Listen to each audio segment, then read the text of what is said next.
Hey everybody, welcome to this month's issue of Staffing Monthly, where we are continuing on the theme of how to get more and better talent. And if you watched the interviews last month in the August issue where I scoured the globe to find subject matter experts on exactly that, you might recall one particular interview from David with Staffing Referrals, where he was talking about how to build a world-class staffing or candidate referral program that would drive more talent into your organization.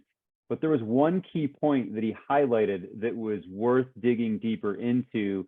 And he said, in order to have a great candidate referral program, you need to have a great NPS. And we talked briefly about that for those people that might not know what Net Promoter Score is. But essentially, if you want to have a referral program, you need to be referable. And the keystone measure, the main primary measure of if you're referable or not is NPS, Net Promoter Score. So my mission for you this month was to find out from the guy, the person, that this is what they do. There is no better subject matter expert on Net Promoter Score than Gregg with ClearlyRated. He is the founder. And Eric, I'm grateful to have you here. I'm great to be connected with you and just pick your brain and learn about Net Promoter Score, why it matters, how agencies can focus on this. So thank you for being here and welcome to Staffing Monthly. Yeah, absolutely. Thanks a lot, Dan. There's a few things that I like to geek out more about than Net Promoter Score and sort of how that plays into staffing strategy and growth. So happy to be here and glad to share some of the things that we've learned over the last 15 years, really focused on this space. I love it, man. I love it. So I need to level set because I'm going to share an embarrassing story about me. It was a few years ago, and I was sort of in the tech space a little bit, and someone said, "Oh, well, what's your NPS?" And I was like, I don't know, what is that? And they're like, "Your Net Promoter Score." And I was like, I couldn't Google it fast enough, right? So like for those out there that are like I was then, can you just break down like what is a Net Promoter Score at its basic essence? Yeah, so this was actually a methodology that came out and really started to get public acclaim in 2003. It was introduced by Fred Reichheld, who at the time was a Bain consultant, and he wrote an article for Harvard Business Review called the One Number You Need to Grow. And what he did was not very popular in my industry in the market research space, but it was really transformational in terms of allowing people to really get a handle on customer experience. And what he found was that this one question, how likely are you to recommend this firm to a friend or colleague, really predicted the vast majority of what people did next. Did they, if you're talking about candidates, did they stay or did they leave? If you're talking about clients, did they spend more? Did they spend less? Did they leave? Did they actually make a referral? And that question, how likely are you to recommend, is on a 0 to 10 scale. And the Net Promoter Score takes a little bit of adjustment because for those of us that, grew up hyper achievement focused, looking for, 90s and above in our schoolwork, that's not really how Net Promoter Score works. It's rated on a 0 to 10 scale. 9s and 10s are what's called promoters. These are people that love you, telling everybody about you. 0 through 6 is what's called a detractor. This is somebody that's had a bad experience and your response to that experience has not met up to their expectations. And so you have your promoters minus your detractors as a percentage. So if you have 100 people that respond to a survey and you have 60 of them that are promoters, 9s and 10s, and you have 15 of them that are detractors, 0 through 6, that Net Promoter Score would be 45. Now, it takes a little adjustment because that score could be from negative 100, right? Everybody hates you, to positive 100, everybody loves you. And neither of those two things ever happen, or at least ever happen for long, right? You either go out of business or you wake up from your dream because nobody makes everybody happy all the time. But you can kind of get a sense of this, and it's used so widespread that you can understand. And so what you need to know for purposes of this is that when we place talent in this industry, their average Net Promoter Score is about a 20. Average to good Net Promoter Score is about a 30, exceptionals a 50. And for those that are familiar with the Best of Staffing program that we run to really recognize those that are delivering great service to clients and candidates, that's the bar that we set. 50 is exceptional.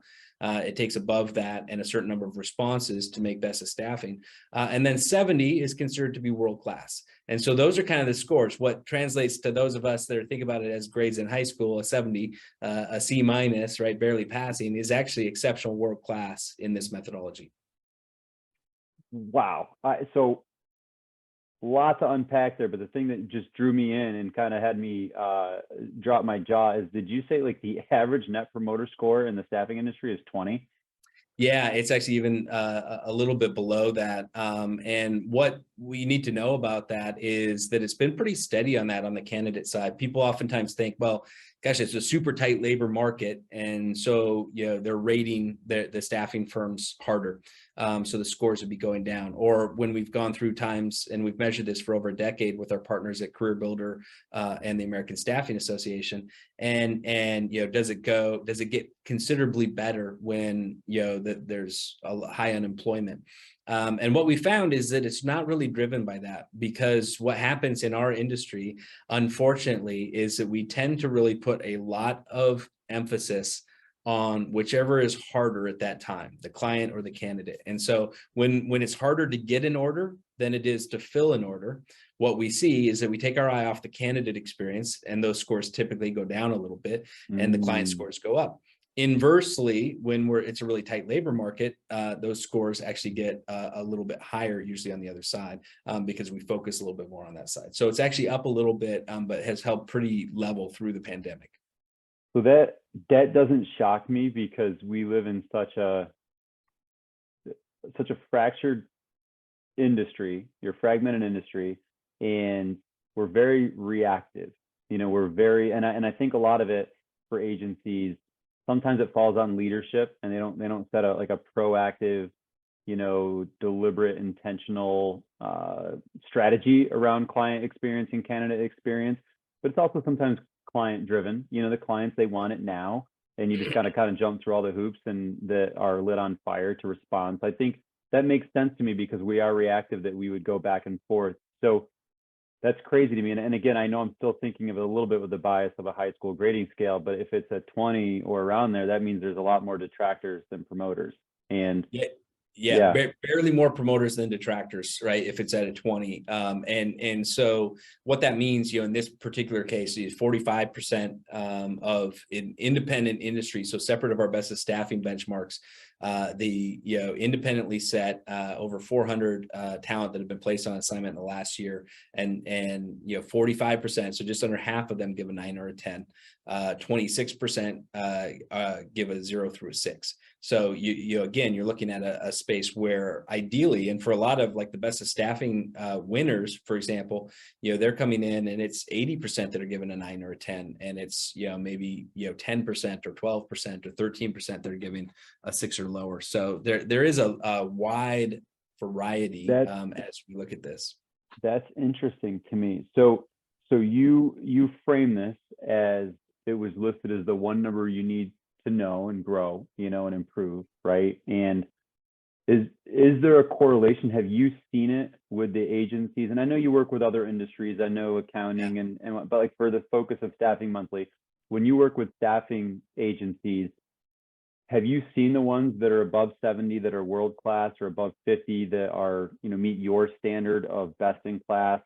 And other ones, have you seen the correlation of like maybe growth trajectory, or size, or sophistication? Like, can you talk about how that would work together? Yeah, absolutely. And we've looked at this. We've been fortunate. We've been in the industry so long, and partnered with some of our clients for so long, that they really trust us and have handed over their financial data. In fact, I'm about to start another major analysis with a commercial staffing firm, so I'll be able to update this. But a couple of things that are pretty exciting is, when you look at Net Promoter Score, let's start on the candidate side. A candidate, what we have found consistently is that a detractor who is placed on an assignment, so actively on assignment with you today, that gives you a 6 or lower, is about 2 times as likely to get fired or quit as a promoter is. So when we're talking about retention, and I know that you were talking about referrals with David, that it starts with just, are you even able to keep them on the assignment? And how often are you going to have to replace that person and do that same work twice, right, for no additional cost? So that's the first piece of it. When you look at the client side, what we found is that detractors were 57% more likely to churn than a promoter was. So if they're a detractor this year, they're 57% less likely to order with you next year as a part of that. And it doesn't even go, that's only telling part of the story, because if you go deeper, the ones that do come back, on average, they decrease their spend by about 14%. Promoters increase their spend by about 8%. So the drag on growth, I would wager that there's hardly anything beyond, that has a bigger drag or a bigger tailwind for your growth than service experience. And it bears out, right? If you look at Staffing Industry Analysts list of fastest growing staffing firms, we work with about a third of them, run the program for about a third of them. And of those, well over half are actual winners, best of staffing winners. Wow. So it's beyond anecdotal at this point. I mean, you've basically mapped the data. So on the surface, it makes sense to me. Like, where you have a good experience, you're going to go back to, and you're going to stick around. And if you have, like, honestly, like, Amazon is always focused on improving the process, the experience. And I looked at, you go back to 2016, this is going to blow you away. I literally placed 4 orders on Amazon all year in 2016. And Eric, I honestly think I might have placed 4 orders yesterday now, right? Because it's so easy. Right. And it's like, I enjoy it. And anytime that, like, something goes awry, I don't get something that I want, or I don't really like it, like, it's super easy to ship. Like, I can take it to a lot of different places and I ain't got to pack it up anymore. Now it's like, oh, I bought this shirt and I don't like it. I can literally just take the shirt, no packaging, right to the UPS store and say, send this back to Amazon. And it's like, even a bad experience is convenient, and that's why I keep going back. So it makes sense on the surface why the numbers bear out that way. Yeah, I think there's a powerful lesson there. And there's been a lot that's been written or spoken about. I've done some of it. I think you have as well, about sort of this consumerization of recruitment, or I've heard it called the Amazonification of recruitment. And it ultimately is, right, which is that when we have that kind of an experience with an Amazon in our day-to-day life, it elevates our expectations across every interaction that we have, right? And we're just no longer willing to have, to wait, 3 days for a response on something. We're no longer willing to have no idea what has happened with, our job and where we're at in that process. Like, we just have to really keep up with the expectations that are on the consumer side of things, because obviously our candidates really are kind of a B2C sort of environment, but even the clients are demanding that more and more. And it is one of the places where, if you look generationally, Gen Y and younger especially has zero patience for an antiquated process that lacks visibility, transparency, and authenticity. It's so true, man. I've got a funny story to hit this, and then I got to go back into the data that you shared, because it blows my mind, but it's so true. So I have a friend that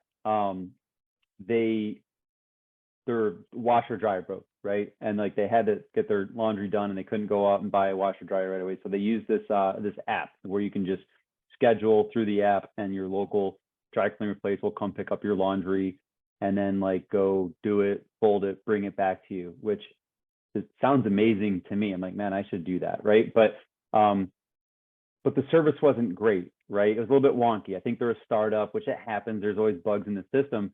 And they were like, man, the service is just terrible. Like, I have a hard time getting a hold of people. Like, the pickup was a little bit later than the window, the drop off, and it was just like, and I'm sitting there thinking, man, how far have we come where you can literally order your laundry service on your mobile device, have someone come pick it up, go take it, wash it, clean it for you the way that you specify, and they fold it and bring it back to you. Like, that's amazing to me that that's even a thing. But because of the level of service, like the Amazons out there, like, they're basically grading it against that, not the fact that it's kind of an amazing concept. So you're right. You're 100% right. It doesn't matter how good or bad something is. It's going to be compared against the best standard. And if we don't rise up to that, we're going to end up with more detractors, which is going to, proof out the data you just shared. Well, and one of the things that, our team gets really excited about is that there's a lot of platforms, ours included, that are really democratizing service excellence. And what I mean by that is, we're casting light where there used to be shadows, and everybody is having that experience now. Just think about, using that service. I suspect that before they used that service, they saw that there was, quite a few people that had used it and liked that service, right? When's the last time we talked about Amazon? When's the last time you made a purchase of any consequence where you didn't look at ratings or reviews as a part of that? And what's happened is we've gone past this mode where we trust an individual source of truth, even if it's a referral, right? So the referrals, what we did some research that I thought was fascinating. We found that even if somebody gets a referral, this is on the client side, even if somebody gets a referral, 2/3 of the time, they will go and do additional research online about that company. And it makes perfect sense, right? If you told me, hey, Eric, you really should look at that company. They come pick up your laundry. It's fantastic. I love it. I'm still going to take a look at it because maybe your expectations are different than mine, number one. Number two, everybody delivers great service every once in a while. Maybe you just had an all-star person, right? You got lucky. Yeah, and everybody else has crap. And so I want to know that, right? I want to go look and see if other people have that experience. And again, this is another place where Gen Y and younger, Gen Y and younger by 2029 will be 2/3 of the workforce, so over half of the workforce today. And they do not buy without having a full view into the quality of what they're purchasing. And that means that they're really good at leveraging referrals from you and me and their network. And that also means that they're really good at maximizing that through social media. And it also means that they're really good at vetting that online and expecting that reputation to be there. Well, absolutely, because that's the world they grew up in. They grew up in the era of social networks, so they're absolutely going to check. That's their peer group. Their peer group extends beyond just the people that they know physically, they connect with, the 5 people they hang around with most. Like they will basically spread it out, and that's their peer group. But I got to go back. So you mentioned something on the talent side, and I would love to talk to you later about the client side, because that's a whole other piece of it that I love to get into. But right now we got to solve the problem of how do we get more and better talent. But Yeah. You said that if you have, so a detractor is twice as likely to churn out, meaning Yep. they're let go by the client or they leave on their own regard, which neither one of those situations puts you in a good position with your client. Right. So like literally detractors are twice as likely to, that's insane to me. Yep.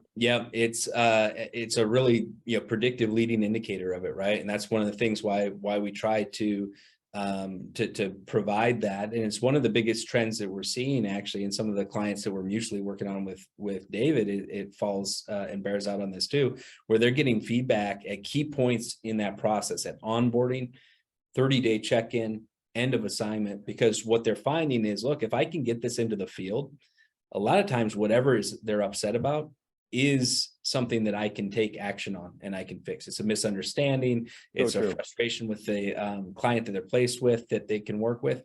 And, especially if you're in a high demand space, even if it's just not a good fit, I'm better off to go in and proactively with the client work that breakup so that hopefully I can place that talent somewhere else, and hopefully I can be backfill. proactive enough to sort of repair that relationship with the client before it even fractures. And so there's a lot of opportunity there as we start to get into this real-time access to information. Instead of looking at it as a report card, we're starting to look at it as really the roadmap, right? It's our margin, day to day, week to week sort of roadmap and what's at risk. So that makes a ton of sense, because what you just said to me from a staffing perspective, like no one ever wants to tell a client that a candidate's not working out, or no one else ever wants to pull it. But if you were to catch something early and go to a client and say, hey, I get the sense this person might not be the right fit. Can I backfill them with somebody else and do a smooth transition? That client is going to think you're a hero, because you basically prevented an impending problem. Because if they would have just left and ghosted, like happens a ton these days, that's more disruptive to the client. I think that's huge. So I think that paints a good picture for me for what Net Promoter Score is and where the buckets fall with promoters and detractors and the impact. And I think you've proved out the data. So how do we improve it? Like obviously it comes down to candidate experience. So what are your suggestions for agencies that need to improve that candidate experience to get up to that 50%? Or I guess we'll start with above 20. We'll get above average. If they want to get in that 20 to 50 range, like what do they need to be doing to improve candidate experience? Yeah, it's interesting, and you know, I'm in Portland, Oregon, the coffee snob capital of the world. You know, if your friends find out that, God forbid, you went into a Starbucks, like you've got explaining to do here, right? Local roaster. But I will tell you, I do go to the Starbucks, and I go to the Starbucks here, and I go to the Starbucks when I travel, because I can walk into virtually any Starbucks and have the same experience. And the reason why I bring this up is that staffing firms run the same challenge on this. You know, I'll just give you one example. A big staffing firm that we work with, if I walk into, and they're a best of staffing winner, they're exceptional staffing firm. If I walk into the Portland office, based on their data as a job candidate, I'm going to walk out with a world-class experience. If I walk into their Seattle office, I'm going to walk out, I'm as likely to walk out pissed off as I am to walk out happy. And that is the exact same training, exact same book of business, type of people that they're placing, exact same compensation structure, motivations, everything like that, and radically different experiences. And so the number one thing that we see that pushes those numbers up when we get somebody and how they can move quickly is you just have to create visibility into the field about this metric. And then you have to create accountability. And sometimes it can be as simple as just leaderboarding. Hey, congratulations to the top 10 offices in our space. Congratulations to the top 10 recruiters in the space based on the satisfaction scores that you guys have coming back. You know, this is exactly what we like to see from people. And I will tell you, you know, everybody wants to come in and they want to say, oh, okay, we just got to fix our process. Like, okay, now we're going to follow up. You know, everybody gets a phone call on day 3. And process matters for sure, but it is the consistency of the execution is what you down. It's not that the process itself is broken. Does that make sense? It does. It does. It actually gives me a really fun idea that I want to share a little bit later. But so that was fat. Honestly, that was a diabolical twist. I thought you were going to tell me that you'd have the same experience in both locations, and I was like, I didn't see it coming. And so that makes a lot of sense what you shared. So how to get very very direct or very straightforward, like how does an agency prevent that if they've got multiple branches? How can you really give the Starbucks effect across the board? Like what do you really do there? You know, people they talk about measure what matters, right? And if your leadership team is talking, you know, at the field level, is talking about, you know, send outs, hires, you know, hours worked, bill rates, job recs. And if you don't have any kind of a quality mechanism in there, any kind of a service related mechanism like Net Promoter Score, then what happens is as they get busy, they start to run those risks, right? Because what you've done as a leader is you've sent a signal, not on purpose, but you sent a signal that, hey, if it comes down to getting one more job order or keeping somebody from leaving, I want you to go get that job order. Because if you miss your job order number that I'm expecting you to have in this dashboard when we look at it, we're going to have a conversation. But if you don't follow up with someone in a timely manner, that may or may not bubble up, but the odds of it actually bubbling up to the leadership are much lower, right? And so what you have is a really hard job as a recruiter and as an account manager, where there's a lot of balls in the air at any given time. And if you're not telling people definitively that this is one of the balls you should care about, and perhaps one that you should care about as much or more than any of the others, then it's just natural that they're not going to focus on that. And so if you could just bring that visibility, right, start to, you know, and what I tell people is sometimes they'll get the scores back and they'll be upset. Oh my gosh, I can't believe, let's use my example again. Who's the leader in Seattle? Let's go talk to that person. I woke them up. I say, look, the message that I would send to everybody at your company is, I don't care what the score is that you got on this first survey. I care where the score goes. That's right. It's a benchmark. That's all it is. It's not good or bad. Right. It's just is or isn't at that point. Yep, that's right. We basically have introduced a game that nobody knew that they were playing, and we've given them the first score when they didn't know that they were playing. Now they know they're playing. And so start to move that up. And that's the beauty of Net Promoter Score as a methodology, is if you have somebody that can't understand a single score metric and then whatever open-ended responses kind of come with that, like, they shouldn't be in leadership. Like, that's, we're not asking them to open up the stats book from college and get back in the weeds. We're asking them to understand somebody gave you a 5 and they said that you're not responsive. You've seen now 3 people that said that your team's not being responsive. Like, figure that out. Like, you know what to do with that. So that's true. So honestly, everything that you've said to me is painted this in the picture that this is a strategic leadership tool that should be in the toolkit. That's how I see it, and it should be deployed that way.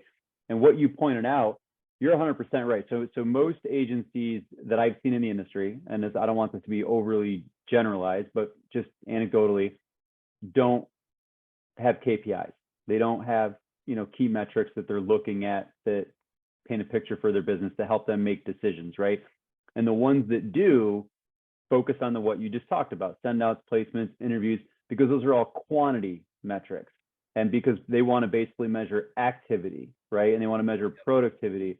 However, quality metrics, quality is always harder to measure because it can be a bit subjective and there's moving standards. And that's why people shy away from it a little bit. And I see this as a quality measure, which is great. I like that it's simple, but the thing is that I want to say that's even more prevalent right now, or relevant right now, is that candidates, they're hard to find, they're hard to engage, they're hard to do that. So fill percentages are lower, send outs are lower, retention is lower. But if you actually said, hey, I need to focus on quality metrics and focus on quality, you're gonna slightly stabilize, maybe even improve retention just right now while it's tighter. But if you're going to fill less jobs in a sense, but you fill those less jobs with better people, you're going to build stronger client relationships, and you're still going to allow your agency to grow because you're not going to be just battling the attrition game. So that makes a ton of sense to use it for that. So I'm going to put you in the executive hot seat for a second. Okay. Let's pretend that I'm Clearly Rated and you are the executive of a staffing agency, right? Okay. And I teach you how to actually put the NPS score on your KPI dashboard, and you're looking at it. You got your benchmark, and we'll just say it's 20, right? And then I tell you this month, I'm like, hey Eric, I want to follow up with you and let you know that your score came in. Your benchmark was a 20, but your score came in this month at 17. Okay. What do you as an executive do with that information, knowing that the score decreased from the benchmark? What decisions do you make, or what actions do you take with your people to try to right that? Yeah, this is where it's really important to have the right segments in place. So, what I would then, the first question that I'm going to have as an executive is why, right? And so within the dashboard that we set up, we segment that. So on the fly, you can see that, let's say that let's keep the business small, right? Because we have a lot of small staffing firms that use us as well.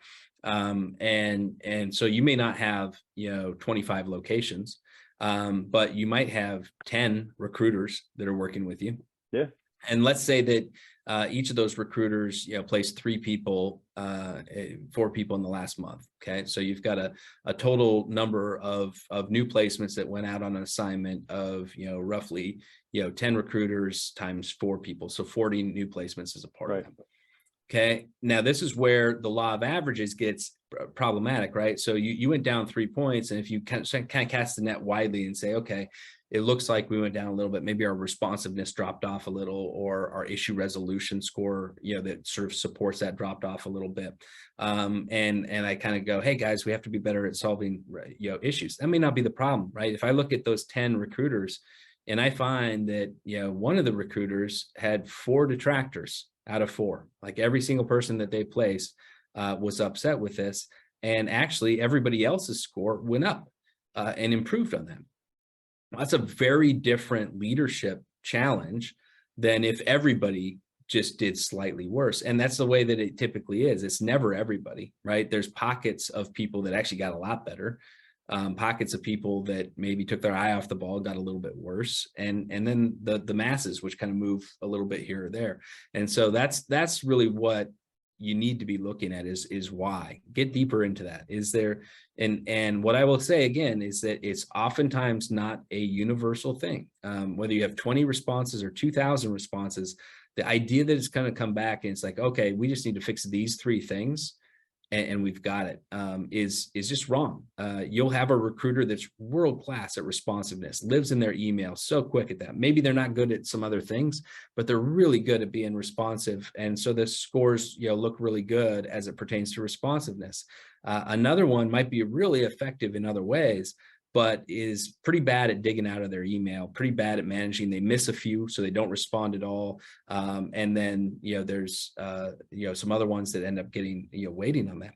Well, you don't want to just paint with a broad brush and say, hey, everybody needs to get better with their responsiveness, because a certain percentage of your organization is doing great with that. So you want to focus each of them in on what they can do better. And that's why keeping the metric really simple is helpful, because again, every recruiter can see if they got 4 responses back and 2 of them said that they didn't get a response to an email, like, you kind of know what you need to do to get better. And if you know that your leadership expects you to get better, it's not hard. One of the most frustrating things that I think people have with this is that they want to be able to say, like, what do the really good service organizations do better? And I say, look, they care more and they show to the field that they expect the field to care more. And if you can do those things, then you get going in this really nice kind of flywheel where good things happen. And now you're sharing back not negative feedback, you're sharing back shout outs to people that are saying, hey, Dan did so good. Like, I can't believe he helped us get through this. We would have never been able to get through the last 3 months without his help. Well, that feels pretty good now, right? And so now the next time that I have an opportunity to either do a little bit less or a little bit more, I kind of have that psychological, dopamine reaction to giving great service. And so I'm more likely to give great service in the future as well. So you really have to share the positive and the negative.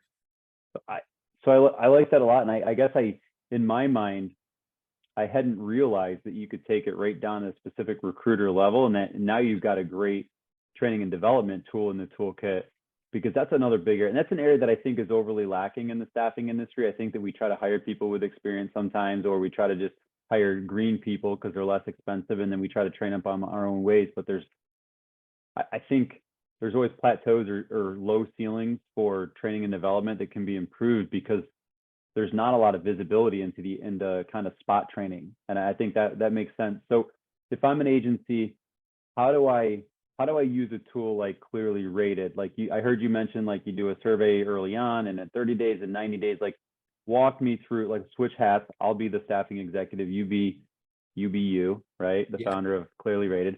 And tell me, like, well, how do I actually use a tool like ClearlyRated to actually measure this data? And then what kind of report do I see? Yeah.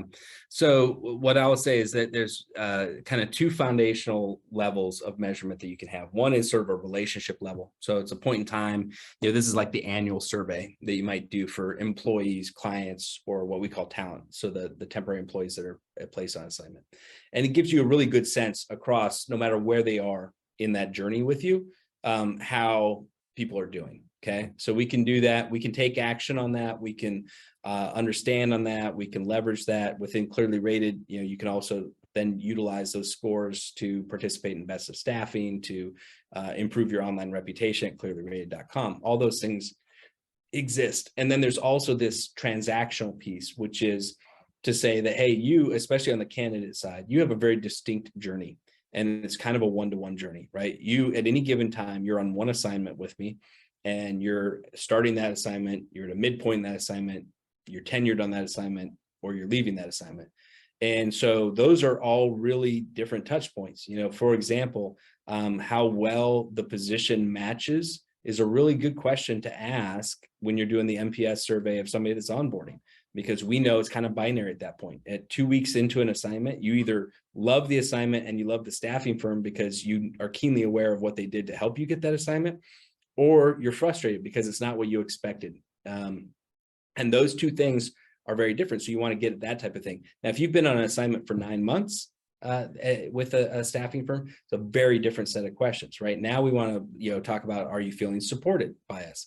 What we know from our research is that whatever your Net Promoter Score is, it cuts by half about every 6 months that somebody's on an assignment if you don't actually proactively remind them of the value that you are adding as a part of them. And it makes sense, Dan, if you think about it, right? At the start of the assignment, I'm never more keenly aware of all the things you did to help me. I would not have that job that I'm presumably excited about at the start of it. By month 6, in most staffing firms, I haven't heard from the recruiter if I even still know who my recruiter is, right? They still work there? Yeah, exactly. They get orphaned. I mean, it's an actual term that many of our clients use, that, you know, somebody got orphaned because the recruiter turnover, which we could spend a whole nother time on that. But because the recruiters turned over, and so they don't know who their new contact should be. But I'm actually getting closer with the company that I'm placed with, right? I'm building up relationships there. And so at 6 months, I'm much more likely to kind of view you as actually kind of an impediment, even though it's not fair to the staffing firm. I'm viewing you a little bit as an impediment to me just working full-time directly with this client. And so you have to really continue to show your value and your support, advocate for them, stay in contact, help them continue to build their career. And that's really the key to that long-term engagement and loyalty. So that, I love it. I mean, actually, that's great. And you can, does the Clearly Rated platform just do that? So like if I'm using this platform, will it automatically send those surveys out to the people? Like talking like the mechanics of it, like does it actually do that? And is it easy for? It does. Okay, and it's simple for someone to do, because like the last thing that anyone in a staffing agency needs is one more thing to learn or do that's tricky. Yeah, that's and actually probably the biggest win that we have is somebody who's trying to do this on their own. So people ask like, oh, you must hate SurveyMonkey. I'm like, no, I love SurveyMonkey, because SurveyMonkey is this entry point that a lot of people use where they spend, you know, next to no money, and they kind of get a taste for the value of some of this information. And inevitably, they learn pretty quickly that they don't want to be a survey researcher. And so that's where we kind of come in, right? And instead of spending 80% of their time trying to figure out how to run the survey, you know, how to build the survey, how to test the survey, they spend 20% of their time sort of on the administration side. They spend 80% of their time really improving based on the feedback that they get. And so with us, we have a full automation. We're in the marketplace at Bullhorn. So we can set that up, and it literally automates every single day, sends to the people that just started assignment, just ended assignment, has fantastic suppression rules and things along those lines, text it to people. And then if you're not on Bullhorn, what we do is we do basically the same thing, but we automate, help you automate the query, and that query drops to a secure FTP site, and then our team pulls it in every week and launches it on a weekly basis. So it's really pretty straightforward. Once it's set up, it just kind of runs, and you can really focus on taking action on it. And that sounds pretty fantastic. So I got 2 last questions as we're kind of wrapping up, and I'm grateful for your time. So, but going back to the original intention when I spoke last month with David, who was like, this is a good way to get more and better people, is to have a really strong candidate referral program. And one of the key things that you need in place in order to have an effective candidate referral program to drive more talent is a high net promoter score. So that was his viewpoint on it. Do you share the same view that the higher a net promoter score, when they get in that 20 to 50, I'm going to say above 50 because that's your best in class standard, agencies that have an above 50 net promoter score, do they get more candidate referrals than agencies that are lower than 50% net promoter score? Yeah, absolutely. At the end of the day, it's not fair for us to expect somebody to refer a friend of theirs to us if they've had a very average or even below average experience working with us. And even if we found them a job, right? If it was really painful and we got them there, so think about it as like an airline analogy, right? So, you know, Frontier Airlines got me from point A to point B, which is what ultimately I needed them to do. But if every aspect of that experience was terrible, I'm not going to suggest that somebody else go to Frontier if they could go anywhere else. You know, staffing, American Staffing Association estimates there's somewhere around 25,000 staffing firms in the United States alone. So there's a lot of options out there. And if you really expect somebody to put their reputation on the line and recommend a good colleague, peer, friend, family member, we need to take that really, really seriously and treat it with the service level that it deserves. I think it makes a ton of sense, and it actually segues right into the last question that I want to ask, and there's a favor that I'm going to ask in a second, is that So you do all the work. You measure the Net Promoter Score, you get your benchmark, and then you learn where you need to make some changes or improvements to improve your candidate experience, to improve your Net Promoter Score. You start to see these changes. You get above 50, which is your best in class standard.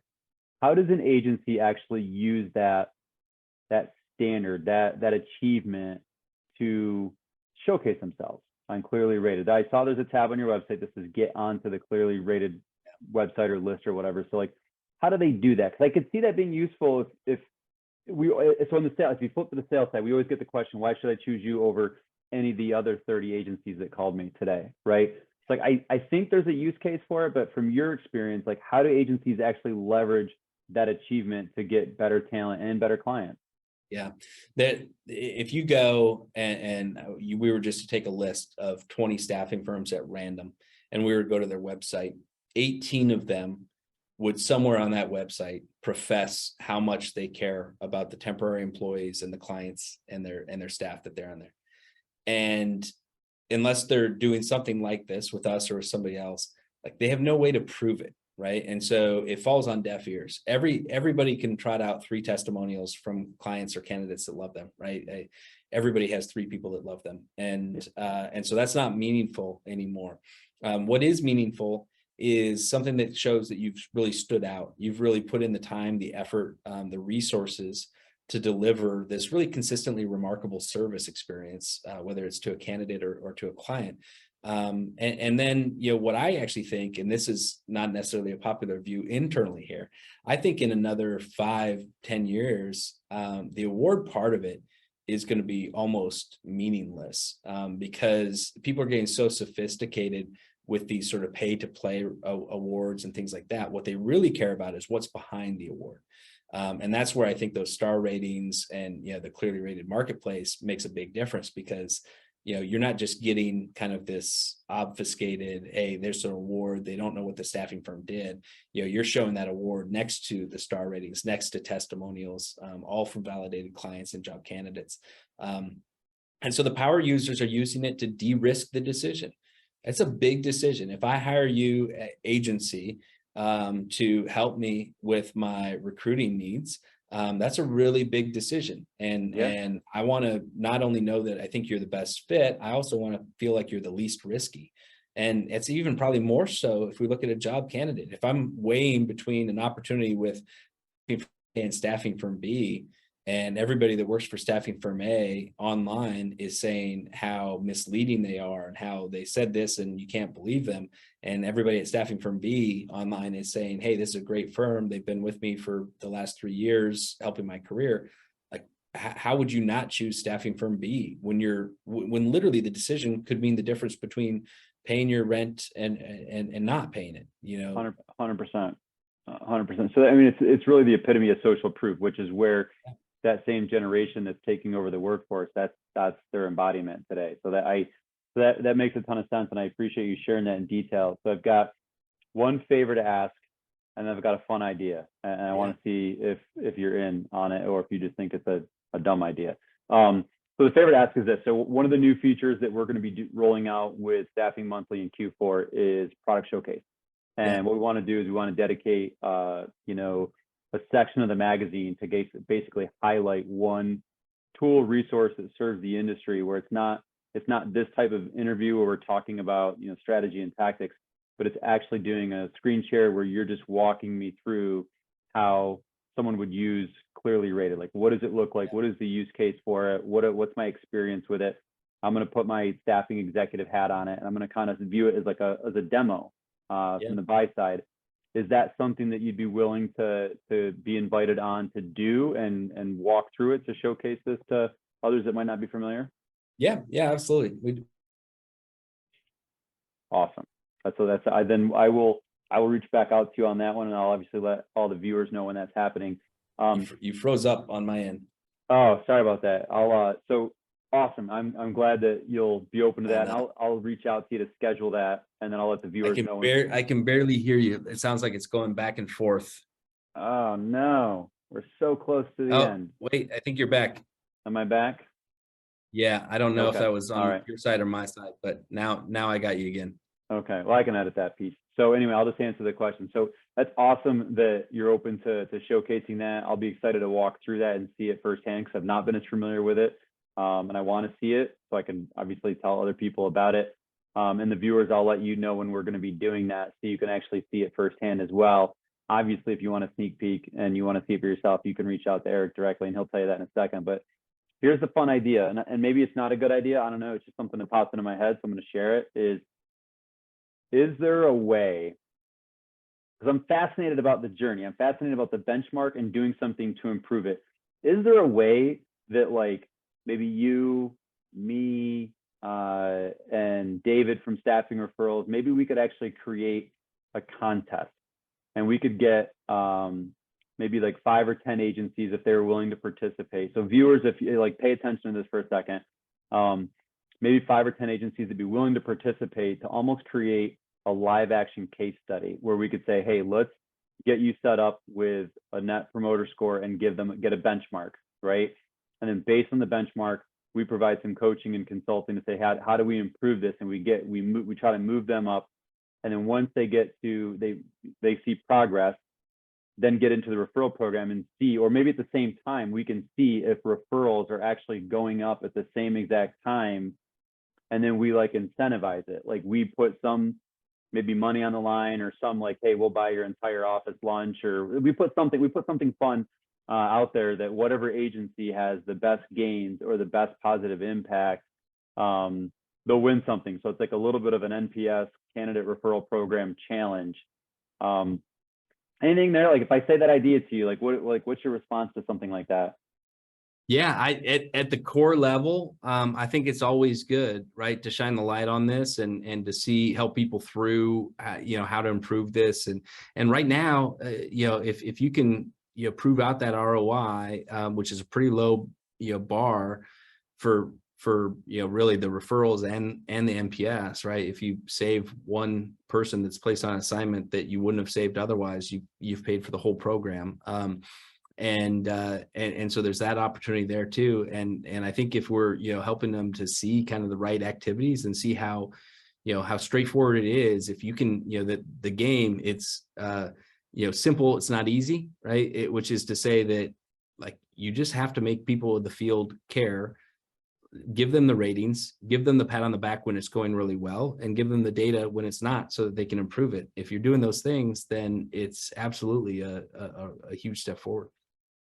I think I like it. Like I think you're right there. So let's do this offline. Let's the three of us chat and see if I don't want to volunteer David for anything, but let's see if he's interested, and maybe we can strategize on it and maybe roll something out of the Q1 kind of just fun challenge, like real-time live case study, and actually put content out just so people can, if they want to watch how that's going, and try to invite, like I said, 5 or 10 agencies that might want to participate in it, that have maybe been on the fence or thinking about how to focus on NPS or candidate referrals, and just have some fun with it, and I would have a lot of fun with it. You guys are the experts at making that happen, but I would have a lot of fun helping tell that story is really where I see, my fun.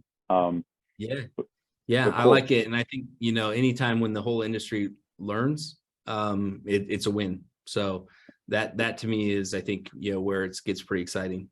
That's truth, man. High tide rises all ships. So Eric, man, yep. I've been grateful to have you and learn more about this. I love the fact that you can actually just recite statistics off the top of your head, because I too am a data junkie and I geek out on that. So I'm already there's numbers that are lodged in my head that I know that I'm going to regurgitate about how NPS can change things and how you need to be looking at it. I also do executive coaching and I build out KPI dashboards, and embarrassingly, I've never had NPS on there. That's going to change. I'm going to work with some agencies and see how we can actually get that on there, so I can see for myself how it affects the other ones. And I'm sure I'll consult with you on that. But if someone is watching this and they want to learn more about ClearlyRated, or they want to learn more about NPS, or they want to, check you on some of those statistics or whatnot, what's the best way for them to get a hold of you or learn more about all this? Yeah, so you can check out the marketplace. You can see a number of the firms, not all the firms that we work with, but a lot of the firms that we work with on ClearlyRated.com. Check out their profile pages or how they're using the feedback there. Reach out to me directly on LinkedIn. Reach out to me via email, egregg@clearlyrated.com. And we love to have a conversation. We're firm believers in the fact that you educate first and then you partner later down the road. So anything we can do to help people, even if we're not directly working with you, we're happy to do it. Love it, man. Appreciate you being here.